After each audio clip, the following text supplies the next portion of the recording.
आप सभी को मेरा नमस्कार। इस वीडियो में हम देखेंगे योगा का ओरिजिन, हिस्ट्री एंड डेवलपमेंट। योग की शुरुआत की बात करें तो हमें भगवान शिव की स्टोरी याद आती है, माइथोलॉजिकल स्टोरी, जिसमें ध्यान से शिव जी ने योग का ज्ञान प्राप्त किया था और सबसे पहले पार्वती जी को बताया। फिर ये ज्ञान उन्होंने सप्त ऋषियों को दिया लेक कांति सरोवर हिमालयास में। फिर इन ऋषियों ने पूरे विश्व के लोगों तक इसे पहुंचाया। दूसरे पॉइंट में हम देखेंगे सांख्य कारिका के अनुसार मनुष्य अज्ञान के कारण मानसिक दुख को भोगता है।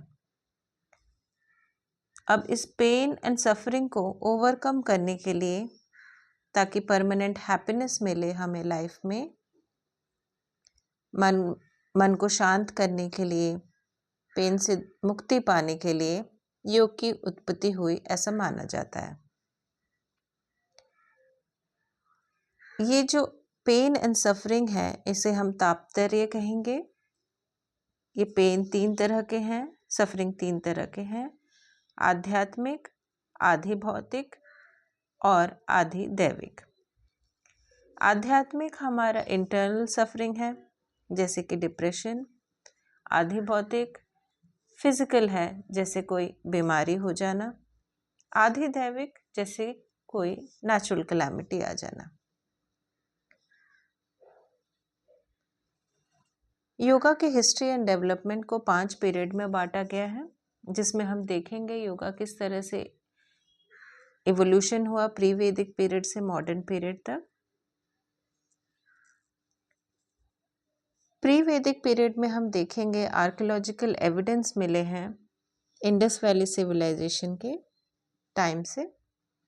हड़प्पा और मोहनजोदड़ो के साइड से स्टोन सील्स मिले हैं, जिसमें कि हम पशुपति देवता को देखते हैं मेडिटेटिव एंड योगिक पोस्चर्स में, जिसे कि हम पद्मासन या लोटस पोज कहेंगे। तो इससे हमें पता चलता है कि प्री वैदिक पीरियड में योगा को इनर अवेयरनेस और नेचुरल वर्शिप की तरह अपनाया गया था। अब वैदिक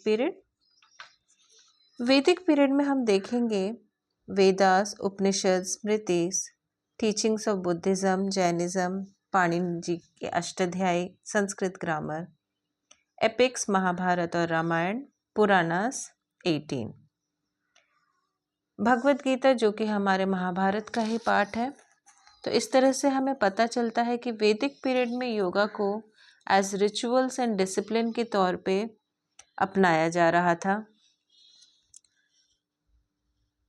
तो इसमें हमें ये पता चलता है कि योगा को इस पीरियड में माइंड को कंट्रोल करने के लिए एक स्पिरिचुअल और रिचुअलिस्टिक तरीके से दिखाया गया है। क्लासिकल पीरियड में हम देखेंगे पतंजलि के योग सूत्र, जिसमें कि अष्टांग योग की बात की गई है, यम, नियम, आसन, प्राणायाम, प्रत्याहार, धारणा, ध्यान और समाधि। और फिर कमेंटेटरीज ऑफ व्यास जो कि योग सूत्र और भगवत गीता पर हैं। महाव्रतास जैनिज्म के, अष्टांग मार्ग बुद्धिज्म का। तो इससे हमें पता चलता है कि इस पीरियड में इनर रियलाइजेशन, सेल्फ और एब्सोल्यूट को जानने का प्रयत्न होता था। भगवत गीता के माध्यम से प्रैक्टिकल स्पिरिचुअल पाथ्स का पता चला, भक्ति, ज्ञान और कर्म योग के बारे में। योग का उद्देश्य इस पीरियड में मन को नियंत्रित करना और मोक्ष को प्राप्त करना था। अब हम पोस्ट क्लासिकल पीरियड में देखेंगे। इस पीरियड में योग में शरीर को साधना का माध्यम बनाया गया और हठ योग का विकास हुआ। पोस्ट क्लासिकल पीरियड में तंत्र एंड नाथ ट्रेडिशंस का इन्फ्लुएंस बहुत ज़्यादा होता है। हम बहुत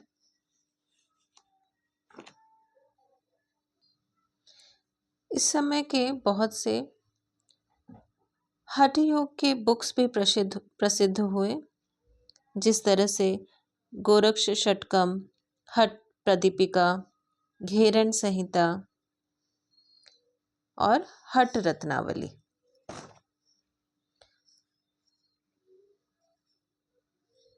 मॉडर्न पीरियड, जिसकी शुरुआत अगर हम माने तो राजयोग का इंट्रोड्यूस जब हुआ वेस्ट में स्वामी विवेकानंद द्वारा, श्री औरोबिंदो, टी कृष्णमाचार्य, पट्टाभी जोइस, BKS अयंगर, स्वामी शिवानंद।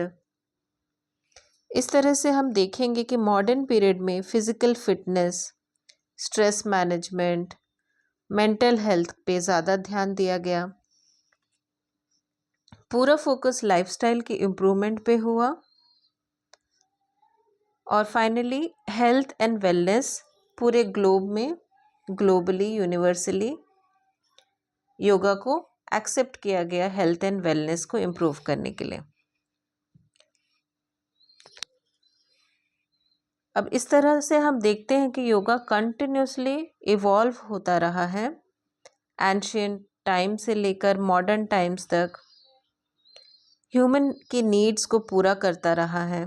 हमारी बॉडी, माइंड एंड सोल का बैलेंस मेंटेन करने के लिए पूरे ग्लोबल, सेक्युलर, यूनिवर्सल तरीके से पूरी दुनिया को बेनिफिट देता रहा है। Thank you.